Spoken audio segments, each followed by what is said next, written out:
எடப்பாடியால அண்ணாமலை போயிட்டாரு. இப்ப அடுத்தது ஓபிஎஸ், அதுக்கடுத்து டிடிவி போறாரு. இது மிகப்பெரிய செட்பேக். இது டிடிவி போயிருவாருங்களா சார்? ஆமா, 100% போயிடுவார். வேற வழி இல்லை. ஏன்னா அவர் துரோகி ஆயிடுவாரு. முக்குளத்தோட ஒதுக்கி எடப்பாடி அரசியல் பண்றாரு. நீ எதுக்கு அங்க போற?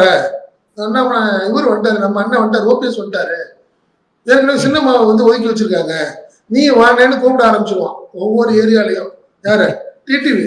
டிடிவி வெளியே வர வேண்டிய கட்டாயத்துக்கு அவரு வந்துருவாரு. அதனால இந்த தேர்தல் வந்து திமுகக்கான வெற்றியை பிரகாசமாயிட்டே போற மாதிரி தெரியுது.